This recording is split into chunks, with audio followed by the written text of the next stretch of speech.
Is the Sumerian pantheon of angels, are they angels or interdimensional beings? Another great question.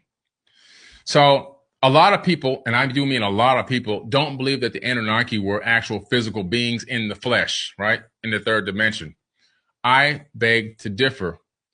And the reason why I beg to differ, the reason why I don't believe that they were interdimensional beings, I believe they were physical beings that put their pants on one leg at a time, just like we do, is because the account of them in the Sumerian tablets, in the Mahabharata, in the Bhagavad Gita, in the Indian Vedas, in the Tibetan Book of the Dead, in the Egyptian Book of the Dead, in the biblical text, in the Torah, no matter where you go, you find the Anunnaki. And they are real flesh and blood people. And the reason why we know this is because there are drawings and etchings and carvings of what they look like.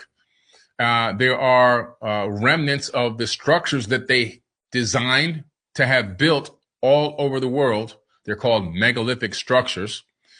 And the most incredible one, of course, is the Great Pyramid at Giza. That's one of the most incredible ones because it has so much information stored inside that one structure. The Great Pyramid at Giza is a multifunctional stone computer. It also is an astronomical, keeper of space and time.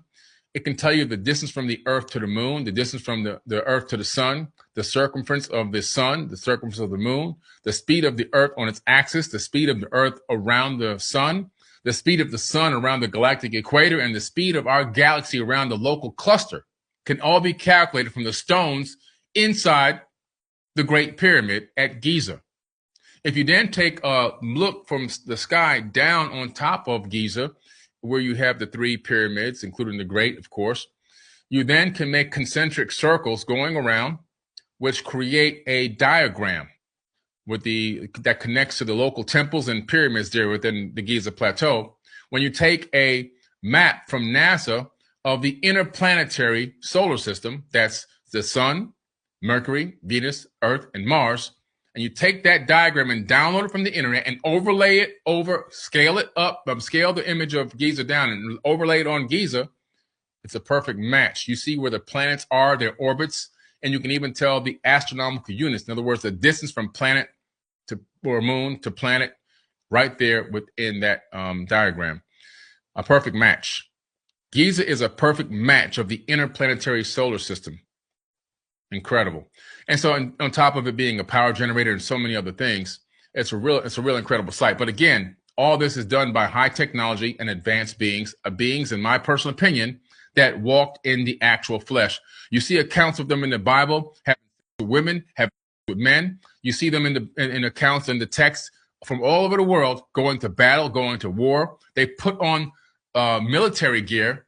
They had weapons. They would go to battle with humans to go against other humans and so forth, and even against each other. Like in the Mahabharata, they would have these huge wars in the sky, and people would be looking up and watching these flying cities go to battle against each other.